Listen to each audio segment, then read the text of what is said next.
ነገ እኔን መተው ሊያስሩኝ ይችላል። ትፈሪያለሽ? ኦፍ ኮርስ ለምን አልፈራም እንዴ? የምትሄጂበት የፖለቲካ አካሄድ ትክክል ነው ብለሽ ህግ ከተከተልሽ ለምን ያስፈራሽ? ሌሎቹ እኮ ህግ ሳይከተሉ አይደለም የታሰሩት። ገብቷል? ያው ልዩነቱ ፈርቼ ይተዋለሁ ወይስ አልተውም የሚለው ነው እንጂ እንደ ሰው ከዛ ደግሞ እንደ አንድ ሴት ያስፈራኛል። ማን እስር ቤት መግባት ይፈልጋል? እኔ አልፈልግም። ሰላም የቻናላችን ተከታታዮች የሰዓቱን መረጃ ይዘንላችሁ መጥተናል። የ2018 ዓመተ ምህረት ሀገራዊ ምርጫን ተከትሎ የፖለቲካው አየር ውጥረት የነገሰበት እየመሰለ ነው። ተስፋሀብ ተሾመ የተባለ የማህበራዊ ሚዲያ ተጠቃሚ በፌስቡክ ገጹ ላይ ያጋራው አንድ መረጃ ከሰሞኑን በማህበራዊ ሚዲያው ላይ ሲንሸራሸር ሰንብቷል። ተስፋሀብ የሰሞኑ መነጋገሪያ የሆነችውን ፖለቲከኛ ሚስጥረ ስላሴን ያገኛታል። ፖለቲከኛ ለመሆን ከወሰነች በኋላ ሻይ ለመጠጣት ተገናኘን ይላል ተስፋሀብ። እንዲህ ሲልም ይጠይቃታል። ዋጋ እንደሚያስከፍልሽ ታውቂያለሽ አልኳት ይላል። በሚገባ ትለዋለች። ይህንን ፍራቸዋን በአንድ ፖድካስት ላይ ቀርባም ተናግረዋለች። ነገ እኔን መተው ሊያስሩኝ ይችላል። ትፈሪያለሽ? ኦፍ ኮርስ ለምን አልፈራም እንዴ? የምትሄጂበት የፖለቲካ አካሄድ ትክክል ነው ብለሽ ህግ ከተከተልሽ ለምን ያስፈራሽ? ሌሎቹ እኮ ህግ ሳይከተሉ አይደለም የታሰሩት። ገብቷል? ያው ልዩነቱ ፈርቼ ይተዋለሁ ወይስ አልተውም የሚለው ነው እንጂ እንደ ሰው ከዛ ደግሞ እንደ አንድ ሴት ያስፈራኛል። ማን እስር ቤት መግባት ይፈልጋል? እኔ አልፈልግም። ያም ሆኖ የተስፋሀብ ጥያቄ አላበቃም። ለኢትዮጵያ ሕዝብ ዋጋ መክፈል አስፈላጊ ነው ወይ ብሎ ይጠይቃታል።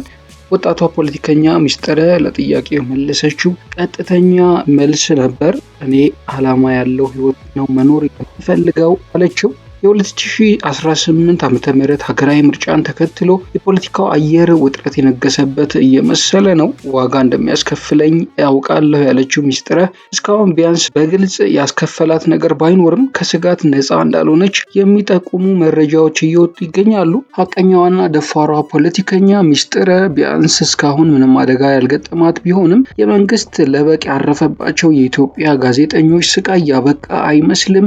ሮይተርስ፣ ቢቢሲ፣ ሪፖርተር፣ ዋዜማ፣ አዲስ ስታንዳርድ ወዘተ በቅርቡ የመንግስት ቡጢ ያረፈባቸው ሚዲያዎች ሆነዋል። ከዚህ ቀደም በእስር ላይ የሚገኙ እንደ መስከረም አበራ፣ ጎበዜ ሲሳይ፣ ዳዊትን የመሳሰሉ ጋዜጠኞችን አስመልክቶ ዓለም አቀፉ የጋዜጠኞች መብት ተሟጋች ተቋም ያወጣው መረጃ ደግሞ እጅግ አስደንጋጭ ሆኗል። በፍርድ ሂደት ላይ የሚገኙት እነዚህ ጋዜጠኞች በቅርቡ እንግዲህ የፍርድ ሂደታቸውን አጠናቀው በቅርቡ ብይን ይተላለፍባቸዋል ተብሎ ይጠበቃል።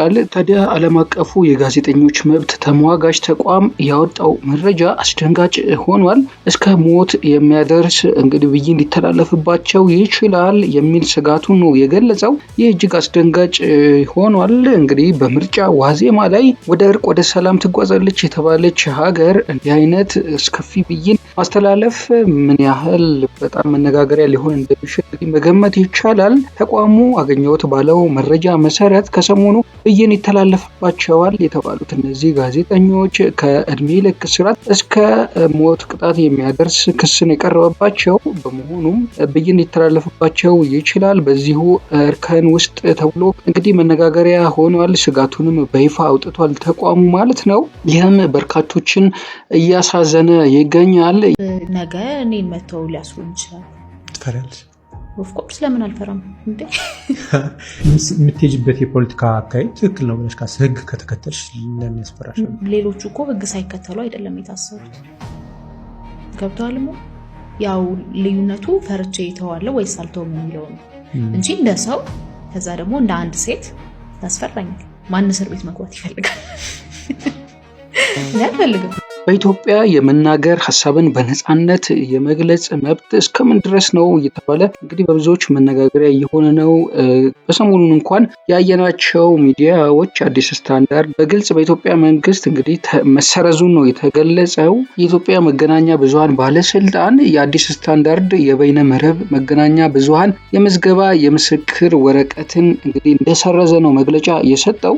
የአዲስ ስታንዳርድ የበይነ መረብ መገናኛ ብዙሃን ምዝገባ ምስክር ወረቀት ከየካቲት 17 ቀን 2000 ዓመተ ምህረት ጀምሮ መሰረዙን ነው እንግዲህ የኢትዮጵያ መገናኛ ብዙሃን ባለስልጣን ያስታወቀው።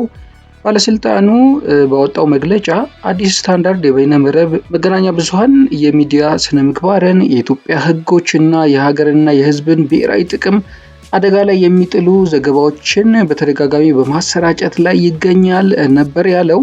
ባለስልጣኑ ይህንኑ ድርጊት በመመርመር አዲስ ስታንዳርድ የበይነመረብ መገናኛ ብዙሃን እንዲታረምና ከአጥፊ አካሄዱ እንዲቆጠብ በተደጋጋሚ ምክር ስለግስ ቆይቻለሁ፣ ነገር ግን ፈቃደኛ ሳይሆን ቀርቷል የሚል መግለጫ ነው እንግዲህ ያወጣው። የኢትዮጵያ ሚዲያ ባለስልጣን የሰጠውን መግለጫ በተመለከተ አዲስ ስታንዳርድ ዋና አዘጋጅ ዮናስ ከድር ባለስልጣኑ ያቀረበውን ክስ ውድቅ ነው ያደረጉት። ዋና አዘጋጁ እንደሚገልጹት ተቋሙ እስካሁን ድረስ ምንም አይነት መደበኛ የሕግ ጥሰት እንደፈጸመ የሚያመለክት ማስጠንቀቂያ ደርሶት አያውቅም ነበር ያሉት። አዲስ ስታንዳርድ ተደጋጋሚ ማስጠንቀቂያዎች ደርሰውታል የሚለው ክስ ከእውነት የራቀ ነው። የኢትዮጵያ ሚዲያ ባለስልጣን ቀደም ሲል ስለነበሩ የሕግ ጥሰቶችም ሆነ ስለተወሰዱ እርምጃዎች ለአዲስ ስታንዳርድ የዜና ክፍል በይፋ ያሳወቀው ነገር የለም ሲሉ ነው እንግዲህ ኃላፊው የገለጹት። አክለውም የጋዜጣው አሳታሚ የሆነው ጃኬን ፐብሊሽንግ መብቱን ለማስከበርና የሕግ የበላይነትን መከበሩን ለማረጋገጥ ያሉትን የሕግ አማራጮች እየገመገመ ይገኛል ሲሉ ነው የገለጹት። እንደ ኢትዮጵያ መገናኛ ብዙሃን ባለስልጣኑ መግለጫ ከሆነ ተቋሙ በሚዲያ ዘርፉ ላይ የሙያ ስነ ምግባር እና የሀገርና የሕዝብ ብሔራዊ ጥቅም አክብሮ እንዲሰራ ተደጋጋሚ ማሳሰቢያና ማስጠንቀቂያ ቢሰጠውም ለመታረም ፈቃደኛ አልሆነም። በዚህም የአዲስ ስታንዳርድ የበይነመረብ መገናኛ ብዙሃን የምዝገባ ምስክር ወረቀት በመገናኛ ብዙሃን አዋጅ መሰረት ከየካቲት 17 ቀን 2018 ዓ.ም ጀምሮ መሰረዙን ነው እንግዲህ በመግለጫው ያተተው። ይህ እርምጃ በቅርቡ በሚዲያዎች ላይ የተወሰደን ተከታታይ እርምጃ ተከትሎ የመጣ እንደሆነ ብዙዎች እየተነጋገሩበት ይገኛሉ። ለአብነትም በቅርቡ የኢትዮጵያ መገናኛ ብዙሃን ባለስልጣን ዋዜማ ሬዲዮ በኢትዮጵያ ያለውን የስራ ፈቃድ እንዲመልስ ማድረጉን እንግዲህ ይታወሳል። በወቅቱ እርምጃው በማንኛውም መመዘኛ ትክክል ነው ብለን አናምንም፣ አሳዝኖናል ሲል እንግዲህ ጣቢያው ማለትም የዋዜማ ሬዲዮ መግለጹ ይታወቃል። መግለጫ ወጥቷል በወቅቱ። በተጨማሪም የኢትዮጵያ መንግስት የካቲት 6 2018 ዓ.ም በአዲስ አበባ የሚገኙ 3 የሮይተርስ ጋዜጠኞችን የስራ ፈቃድ ለማደስ ፈቃደኛ ሳይሆን መቅረቱን የዜና ወኪሉ መግለጹም ይታወሳል።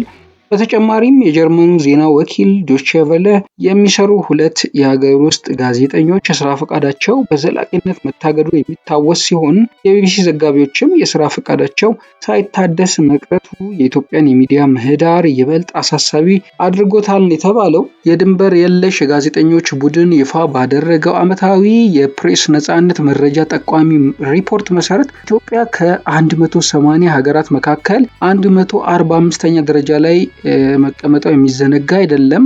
ሀገሪቷ እንግዲህ የፕሬስ ነጻነት የሌለባት አፋኝ ሀገር በመባል ነው የምትጠቀሰው።